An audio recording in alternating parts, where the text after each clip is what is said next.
나와 여러분을 많이 사랑하시는 성부, 성자, 성령님의 은혜가 오늘 또 사랑홀에서 또 희락홀에서 또 부속실에서 또 온라인으로 함께 예배하는 모든 이들의 영혼과 마음을 꼭 만져주시고 붙잡아 주시기를 축복합니다.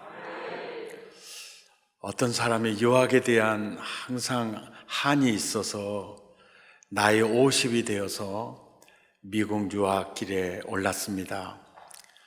불의의 교통사고로 뇌사 상태에 지내게 되었는데 10년 이상을 그렇게 지냈습니다. 아는 지인들이 안타까워서 방문을 하면 그 부인은 아직도 안 죽었어요. 아직도 안 죽었어요. 그렇게 말을 했습니다. 결국 임종을 했고 그 뒤로 홀로 사는 비망인에게 지인들이 방문하면 전에는 아직 안 죽었어요 대답했던 그 아내가 하는 말이 이제는 살아야 할 이유가 없어졌어요. 사람에게 있어서 가장 슬픈 것이 있다면 내가 존재해야 될 목적을 잃어버렸다는 거예요. 영국에서 실제적으로 있었던 일인데 공무원으로 근무하는 복지 담당 공무원이 고아원의 시설에 갔는데 다른 애들은 다 걷고 뛰고 노는데 한 아이는 일어서지를 못하는 거예요. 알아보니까 어렸을 적부터 소아마비로 걷지를 못해요. 그 복지 담당 그 공무원 그 여자 직원이 마음이 너무 안타까웠어요. 그래서 이제 정형외과 원장을 찾았고 이 아이 얘기를 했고 그래서 그 아이를 한번 데리고 진료를 받으러 가서 검사해 봤더니 수술하면 걸을 수 있다. 수술비 이 마련을 또 이 복지 담당 여직원이 또 모금을 해서 수술을 해가지고 걷게 되었습니다. 걷는 날 그 아이가 의사 선생님께 그랬어요. 저도 열심히 공부해서 의사가 되겠습니다. 그 후로 20년이 지났어요. 우연히 의사와 복지 담당 직원이 만났습니다. 그 아이 얘기를 해요. 20년 전에 수술해서 걷게 해주었던 그 아이 요즘 어떻게 지내냐고 의사가 물으니까 그 직원이 그래요. 지금 교도소에 있습니다. 왜 그렇게 됐냐고 그러니까 여직원이 하는 말이에요. 우리는 그 아이를 걸을 수 있게는 해주었는데 어디를 향해 걸어가야 할지는 가르쳐 주지 못했습니다. 무엇을 위해 살아야 할지를 우리가 가르쳐 주지를 못했습니다. 결국 우리의 실수 때문에 그 사람이 교도소에 있는 것만 같아서 마음이 아픕니다. 인생에 있어서 가장 안타까운 것은요, 어디를 향해 걸어가야 할지, 무엇을 위해 살아야 할지, 목적을 모르는 인생입니다. 오늘 출애굽기 2장 1절에서 15절까지는요, 1절에서 15절까지지만은 모세의 출생의 비밀부터 시작해서 40살이 될 때까지 요셉의 히스토리를 간증하고 있습니다. 모세가 태어났던 그 시절에는 히브리인들은 노비였고 노예였습니다. 그런데 생육하고 번성하는 속도가 주인 노릇하는 애굽인들보다 인구 번성 속도가 빨라서 왕이 위기를 느꼈어요. 이렇게 몇 년 더 가면 인구 수에 의해서 나라가 뒤집히겠구나. 그래서 법령을 선포했습니다. 아들이 나면 무조건 죽여라. 딸은 살려둬도 되나 아들은 무조건 죽여라. 그랬는데 1절 2절에 보니까 레위 사람이 또 레위 사람을 아내로 맞이했어요. 그러니까 당시의 성전에서 이렇게 섬기는 그 일을 했던 그 레위인들, 특별히 선택받은 이 지파거든요. 그러니까 믿음 좋은 크리스찬과 결혼해서 이 아이가 태어난 거예요. 그래서 석 달 동안을 숨기다가 더 숨길 수 없이 되니까 갈대 상자를 가져다가 역청과 나무진을 친하고 아기를 거기 담아 나일강 갈대 사이에 넣고, 그리고 그의 누이가 어떻게 되는지를 알려고 멀리 섰다. 이게 표면적 이야기인데요. 이 성경을 묵상해 보면 어떤 노래가 나오느냐면은 요게벳의 노래가 나옵니다. 요게벳의 노래를 한번 불러보시면 이 상황을 알 수 있습니다.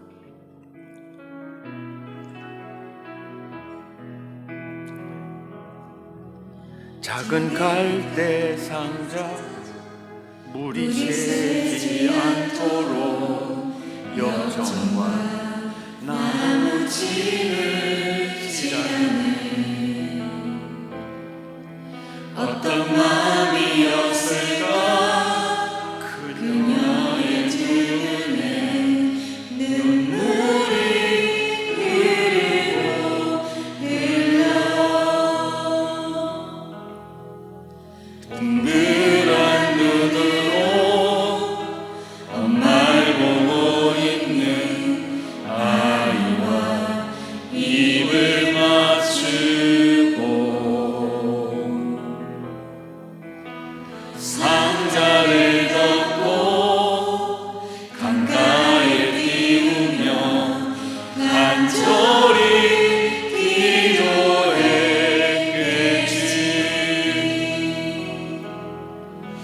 정적없이 강물에 흔들 흘러내려가는 그 상자를 보며 눈을 감아도 보이는 아이와 눈을 맞추며 주저앉아 눈물을 흘렸겠지. 너의 삶의 참주인, 너의 전부모이신 하나님 그 손에 너의 삶을 맡긴다. 너의 삶의 참주인, 너를 이끄시는 주 하나님 그 손에 너의 삶을 드린다. 이렇게 기도했겠지요. 내가 너를 더 이상은 감당할 수 없어. 갈대 상자에 역청과 나무진을 친하고 어린 모세를 태워서 나일강 갈대 사이에 이제 올려놓고서 너의 삶의 참주인, 너의 참 부모에게 나는 너를 맡긴다. 이제 하나님이 어떻게 일하시는지 미리암을 통해서 보고 있는 겁니다. 5절에 보니까 바로의 딸이 목욕하러 나일강으로 내려오고 공주가 어디서 목욕하는지를 요게벳은 알고 있었다는 겁니다. 또 언제 오는가의 타임도 생각을 했을 겁니다. 바로의 딸이 목욕하러 나일강으로 내려오고 시녀들은 나일강가를 거닐 때 그가 갈대 사이의 상자를 보고 시녀를 보내어 가져다가 열고 아기를 보니 아기가 우는 거예요. 그 순간 그 마음에 불쌍히 여김이 일어나기를 시작한 거예요. 아, 히브리 사람의 아이구나. 그의 누이가 그 순간에 바로의 딸에게 달려가서 이런 얘기를 해요. 당신을 위하여 히브리 여인 중에서 유모를 불러다가 이 아이에게 젖을 먹이게 할까요? 당신을 위하여요. 이 아이를 위해서가 아니에요. 왜요? 바로 황제는 아들이 없었어요.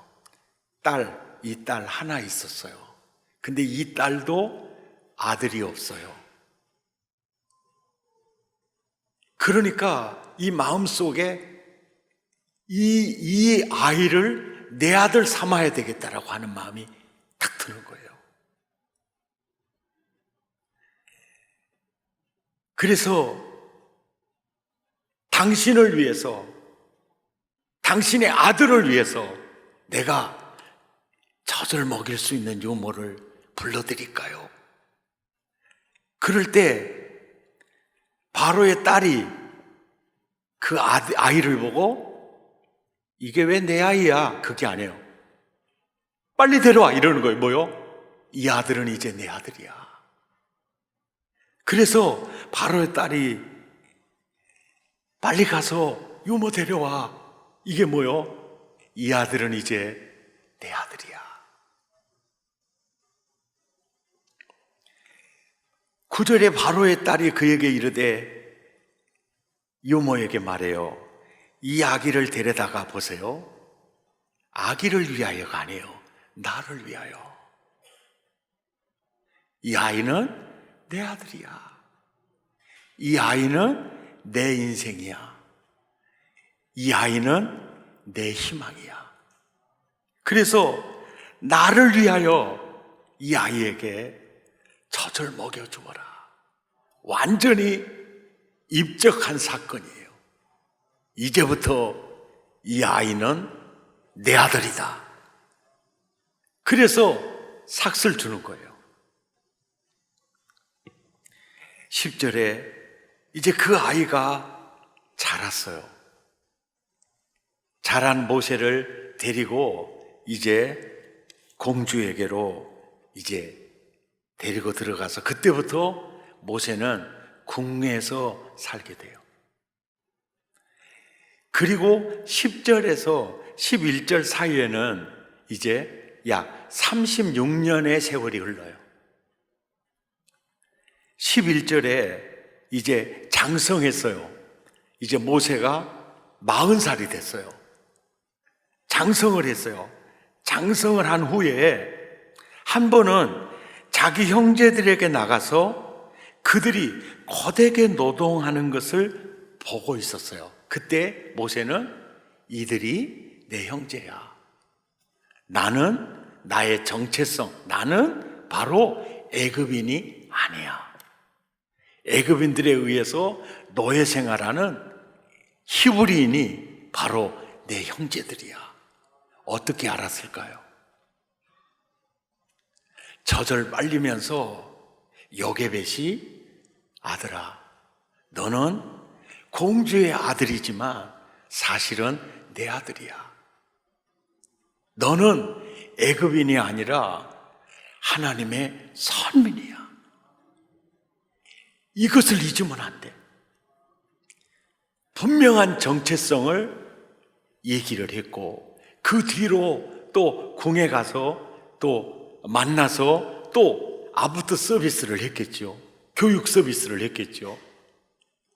그래서 이 모세 속에 모세가 어느 정도 영적 지식을 소유하고 있었느냐면 창세기 1장 1절부터 신명기 마지막 장까지 내용이 모세 속에 들어갔어요. 믿음은 들음에서 나요. 어머니의 구전을 통해서 천지 창조 사건, 인간 타락 사건, 그래서 하나님이 천지를 창조하셨어. 근데 그 천지는 바로 하나님의 형상대로 지어진 사람을 위해서 하나님이 창조하셨어. 그때 하나님은 굉장히 토부하셨어. 너무너무 행복해 하셨어. 그리고 하나님이 사람을 지은 것은 바로 행복을 누리기 위해서 창조하셨어. 그런데 마귀의 유혹을 받아 죄가 들어가는 순간 그 토부가 무너졌고, 그때 가장 가슴 아픈 분은 하나님이셨어. 그 하나님이 아담아 네가 어디 있니? 그리고 말씀하셨어. 내가 여인의 후손 하나밖에 없는 내 외아들을 여인의 후손으로 보내어 잃어버린 너희를 내가 다시 찾을 거야. 그래서 여인의 후손을 보내기 위해서 혈맥의 시조로 아브라함을 부르셨고, 아브라함에게 너희 후손들이 장차 애굽에서 살게 될 것이고 때가 되면 아브라함에게 약속한 땅으로 이주하게 될 거다. 이걸 알고 있었어요. 애굽에서 살고 있지만 이들은 애굽 사람이 아니요, 여인의 후손을 맞이해야 되는 구속 역사를 이루어가야 하는 백성이라는 사실을 명확히 알고 있었어요. 그래서 나가봤더니 세상에 애굽 사람이 한 히브리 사람, 자기 형제를 치는 거예요. 그럴 때 모세가 못 견디는 거예요. 그래서 12절에 좌우를 살펴 사람이 없음을 보고 애굽 사람을 쳐 죽여서 모래 속에 묻어버려요. 그게 뭡니까? 내 정체가 어디냐? 나의 소속이 어디냐? 내가 누구인가를 정확히 알고 있었어요. 그리고 13절에 이튿날 다시 나가보니까 이제는 히브리 사람들끼리 다투고 있었어요. 그럴 때 어찌하여 통포를 서로 치느냐? 형제간에 왜 싸우니? 이러니까 14절에 누가 너를 우리들의 재판관으로 삼았냐? 그러고 밀쳐버리고 말아요. 그러면서 그들이 이런 얘기를 해요. 전에 애굽 사람을 쳐 죽이더니 오늘 나도 죽일래 이렇게 나오니까 아무도 모른지 알고 있었지만 일이 탄로 났구나. 그리고 그 소식이 벌써 이제는 바로의 귀 속에 들어가서 바로가 이 일을 듣고 우리가 원수의 괴수를 키웠구나. 그리고 모세를 죽여야 되겠다 찾을 때 바로의 낯을 피하여 미디안 땅에 이제 머물게 돼요. 이제 그렇게 가게 되는데, 이 사건에 대해서, 이 결단에 대해서 히브리서 기자는요, 히브리서 11장에 그 사건에 대해서 이렇게 기술하고 있어요. 모세는 믿음으로 장성하여 바로의 공주의 아들이다라는 신분을 이제 내려놓고 하나님의 백성과 함께 고난받기를 잠시 죄악의 낙을 누리는 것보다 더 좋아해서 그리스도를 위하여 받는 수모를 선택했고 애굽의 모든 보화를 버렸다. 이것이 바로 모세의 결단이었다. 아멘입니까? 그러니까 모세는 내가 탄생한 목적이 뭔지를 알고 있었다. 내가 살아야 할 이유가 뭔지를 나는 알았다. 그것은 공주의 아들이라는 신분보다 내가 이 땅에 태어난 목적은 바로 하나님의 백성들과 함께 내가 여인의 후손이 오셔야 될 이 민족을 구속 역사에서 하나님이 나를 쓰시려고 나를 부르셨다. 그래서 나는 애굽의 궁을 떠나간다. 아멘입니까? 떠나간다.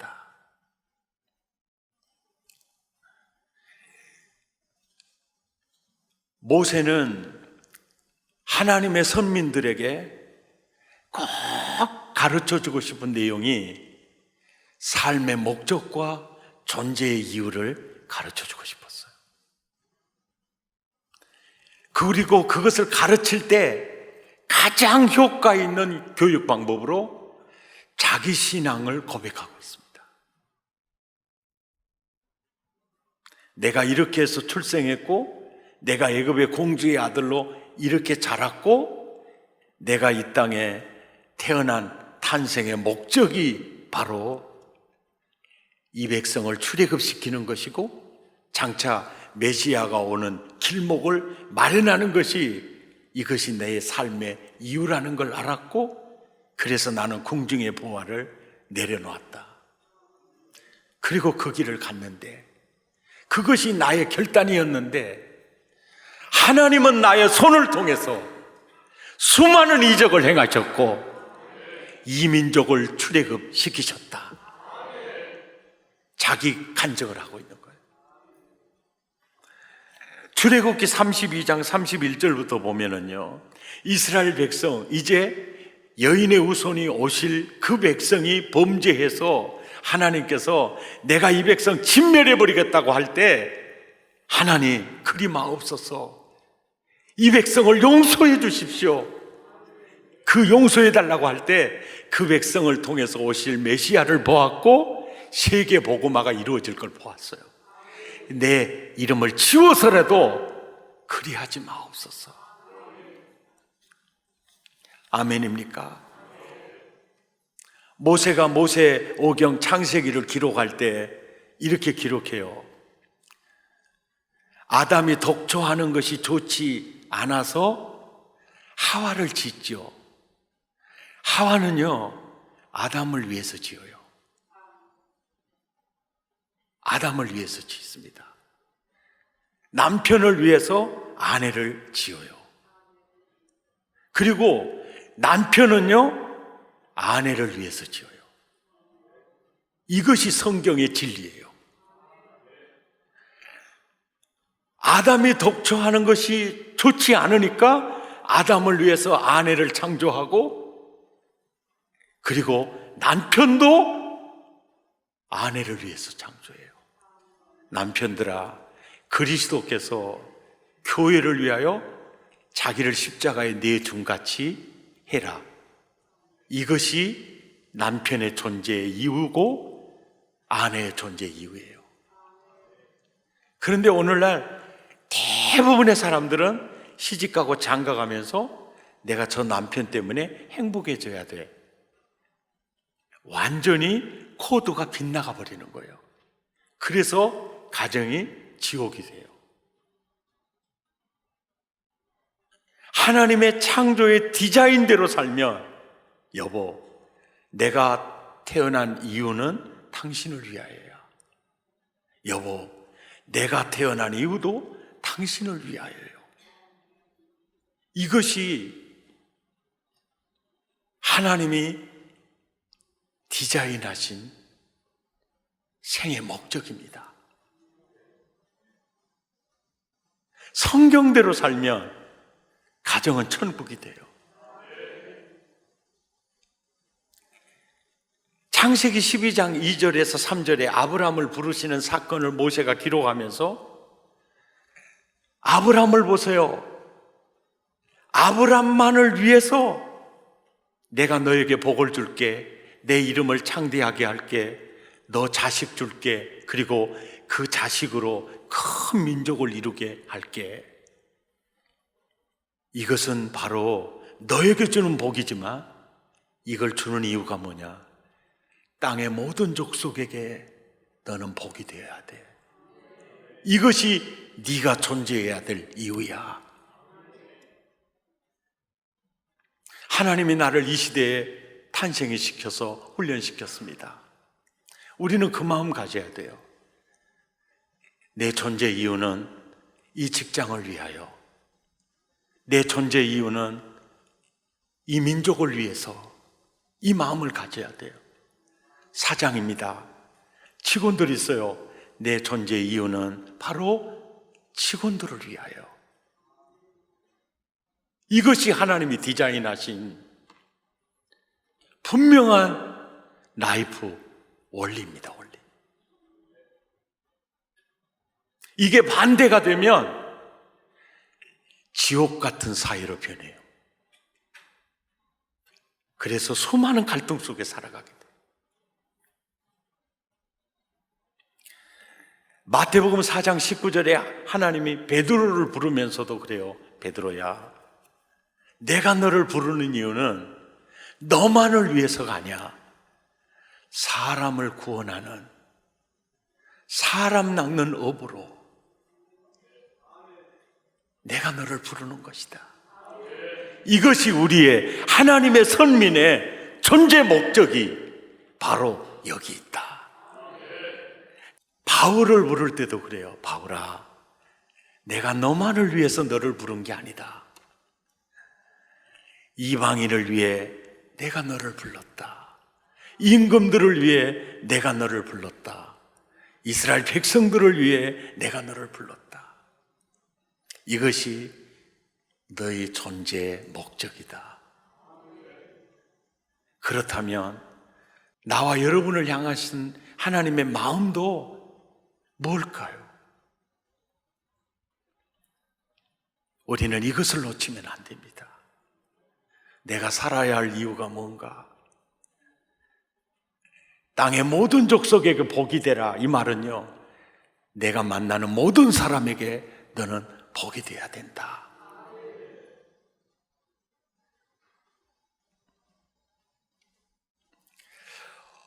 오스카 와일드라는 분의 얼굴을 보면 되게 개구장이처럼 보이잖아요.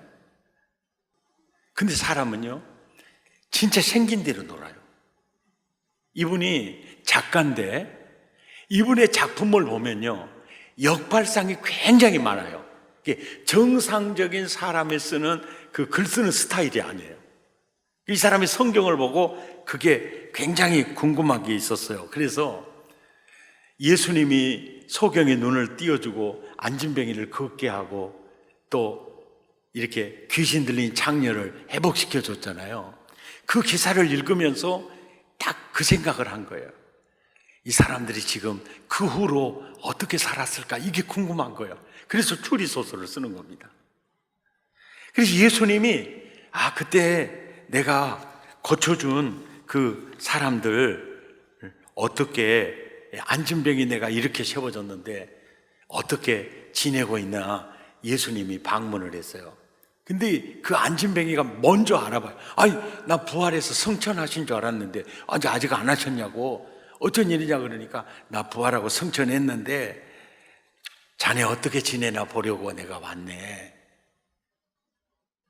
예, 제가 안진뱅이였을 때가 너무 좋았습니다.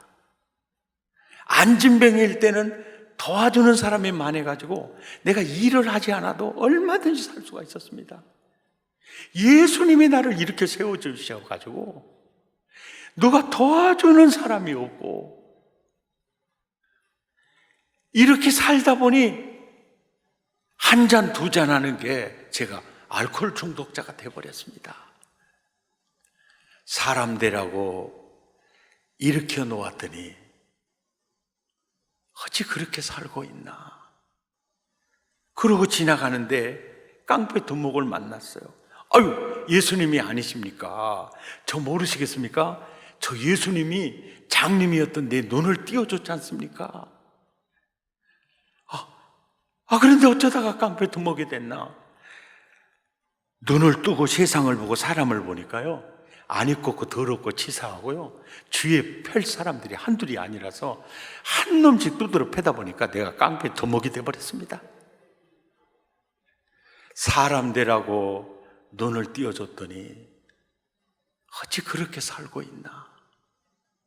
또 지나가는데 창녀가 있어요. 아우, 예수님 어쩌다 또 이 자리에 있느냐. 예, 귀신이 나간 후에 마음 가다듬고 믿음 생활하면서 잘 살아보려고 했는데 창녀라고 누가 나에게 결혼을 해줍니까? 먹고 살려고 식당에 가서 일을 하면 그 더러운 손으로 했다고 써주지도 않고, 그래서 내가 살 곳이 집창촌이구나. 그래서 제가 이렇게 살고 있습니다. 사람 되라고 귀신 쫓아내서 살게 해주었더니, 그러니까 다시 찾아오신 예수님이라는 테마를 가지고 예수님께서 은혜를 베푸셨던 사람들이 어떻게 사는가를 추리소설로 써놨던 이 작품인데요. 이 작품을 읽은 사람들이 읽는 동안에 뭘 느끼느냐면 주님의 은혜를 받는 내 모습을 보게 되는 거예요. 내 모습을 보게 되는 거예요. 모세는요, 모세오경을 통해서 하나님이 나를 얼마나 사랑하는지, 그리고 내가 행복하기를 얼마나 원하시는지, 그리고 우리가 이 땅에 살아야 할 분명한 목적이 뭔지, 이것을 가르쳐주고 있습니다.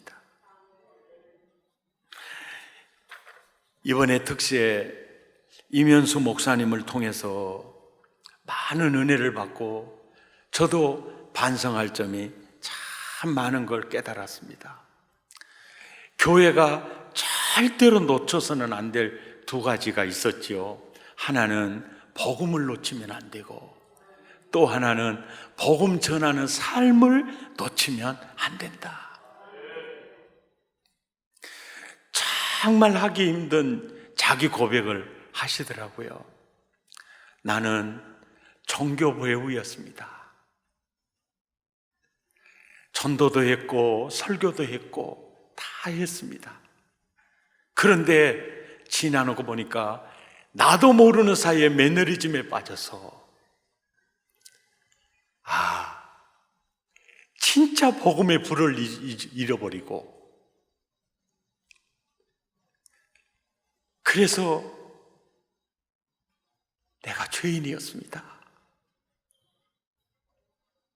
그 말씀 참 하기 쉽지 않는 얘기인데, 그 말씀을 들으면서 내 자신이 돌아봐지더라고요.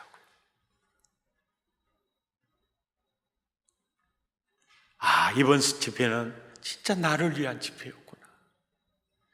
진짜 우리 교회 아주 시기 적절할 때, 사랑의 교회야, 동조야, 너 복음 놓치면 안 된다. 복음 전하는 삶을 놓치면 안 된다. 너를 위해서라도 복음을 전하면서 살아야 한다. 이 복음을 놓치면 안 된다. 아멘입니까? 그 목사님의 간증을 이렇게 들으면서 보니까 2년 7개월 동안 그 독방에서 감옥 살면서 노동을 하면서 지내는데, 2년 7개월 수감된 중에 목욕을 한 번도 못했다고 하시더라고요. 그런데 이러는 거예요. 제가 2년 7개월 그 독방이 저에게는 천국이었다 그러더라고요. 저에게는 수도원이었고 천국이었다. 예수님 계신 곳에는요, 그것이 하나님 나라거든요. 아무리 좋은 시설에 먹을 게 풍부해도 그분 없으면 사람은요 공고해요. 그런데 세상 모든 아무것도 없어도 그분 계시면 천국이거든요. 그러니까 사도행전 16장 25절에 빌립보 감옥에 바울과 실라가 갇혀 있을 때 기도하고 찬미했다는 거예요. 이건 축제했다는 거예요. 축제. 억울하다 이게 아니고 그냥 찬미, 너무너무 행복한 마음에서만 우러나오는 노래를 했다는 거죠. 사도행전의 그 역사가 2년 7개월 동안에 이분이 느꼈더라고요. 요한복음 8장 29절에 나를 보내시니가 나와 함께 하시도다. 나는 항상 그가 기뻐하시는 일을 행함으로 나를 혼자 두지 아니하셨느니라. 이 예수님의 고백이 바로 이 목사님의 고백이더라고요.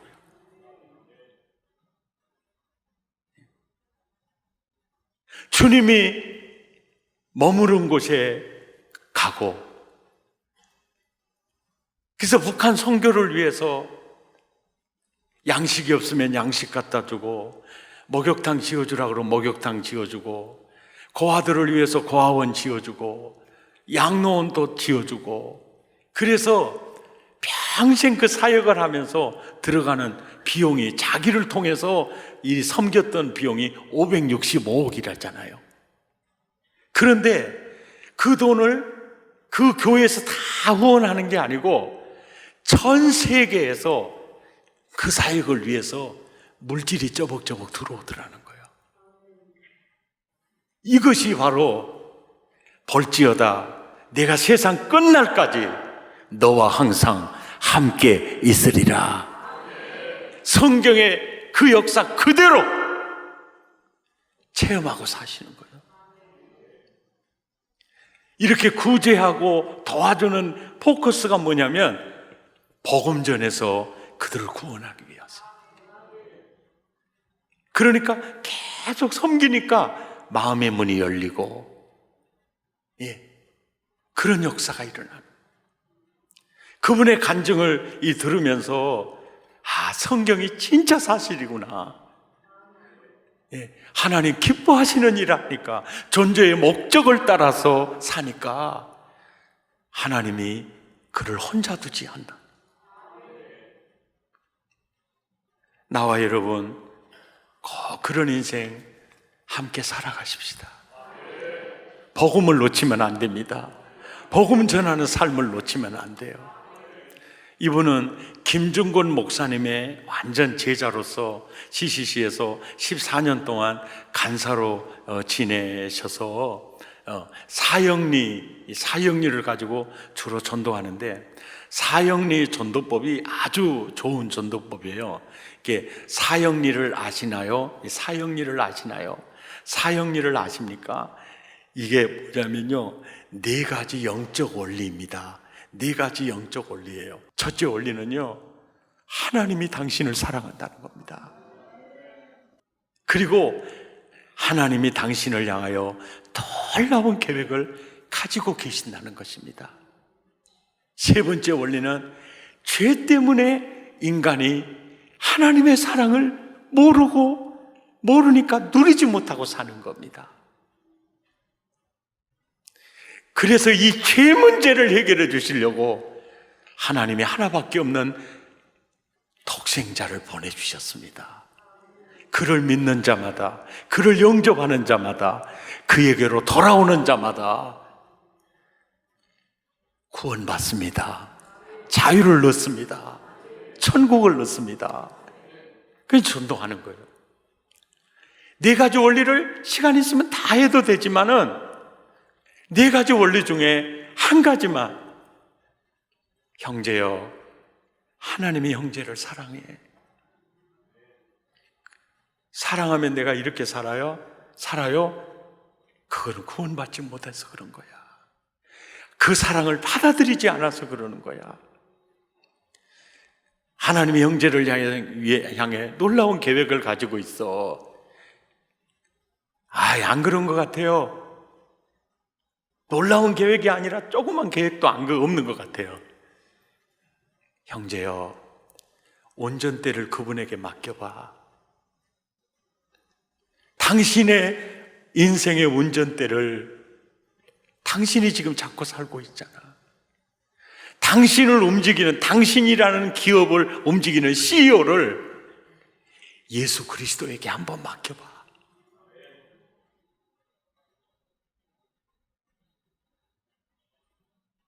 내가 하는 일을 저도 할 것이요 이보다 더 큰 일도 하겠다. 당신이 하겠다는 거다. 우리가 항상 생활 속에서 지금 한국 상황이요, 바른 복음 위에 바른 믿음으로 세워지는 교회가 아주 건강한 교회거든요. 근데 요한계시록에 나오는 교회들의 색깔이 다양하듯이요, 지금도 보면 너무너무 비복음적인 모습을 띠는 교회들이 사실은 많이 있어요.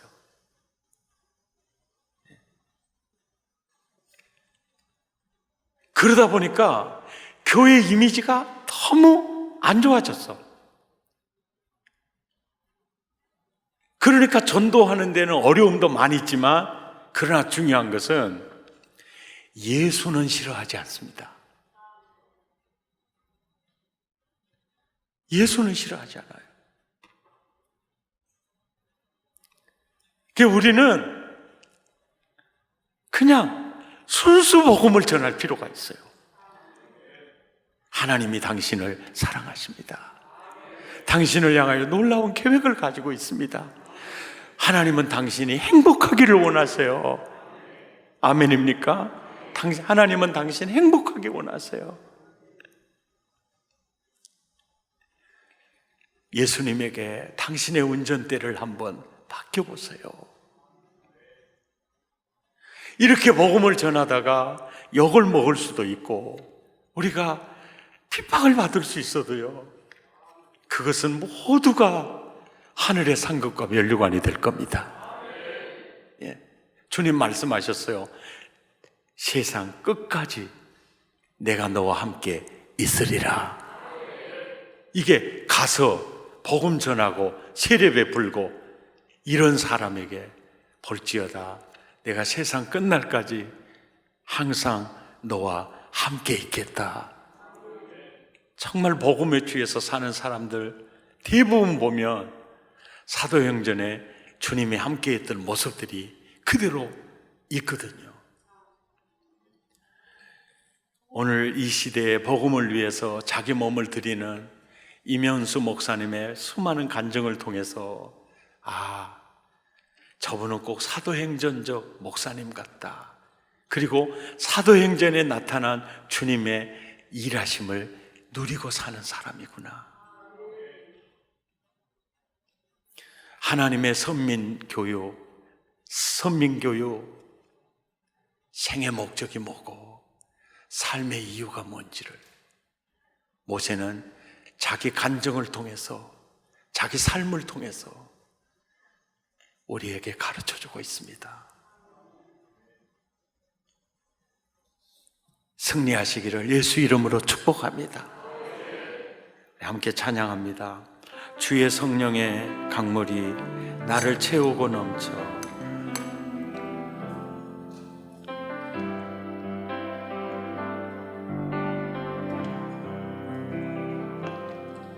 주의 성령의 강물이 나를 채우고 넘쳐 온 땅에 흘러가는 꿈을 꾸네. 주의 성령의 강물이 나를 채우고 넘쳐 온 땅에 흘러가는 꿈을 주의 성령의 강물이 나를 채우고 넘쳐 온 땅에 흘러가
기도하겠습니다. 주님, 나를 부르시는 목적을 알았습니다. 선민이 살아가야 할 이유를 알았습니다. 삶의 목적을 알았습니다. 모세의 모습이 내게 있기를 원하고 바울의 모습이 내게 있기를 원하며 누구에게나 복이 되기를 원합니다. 우리 마음을 토하고 입술을 열어 함께 기도하겠습니다. 걸어가신 하나님, 복음을 놓치지 않게 하시고 복음 전하는 삶을 놓치지 않게 해주십시오. 지금 우리 주변에 고독한 사람들, 외로워서 삶의 이유를 놓쳐버린 사람들, 방황하는 영혼들, 목마른 영혼들, 이 물을 먹는 자마다 영원히 목마르지만 내가 너에게 주는 물을 먹는 자마다 영원히 목마르지 아니하리라. 우리는 만나는 사람마다 하나님이 당신을 사랑하신다고, 하나님은 당신이 행복하기를 원하신다고,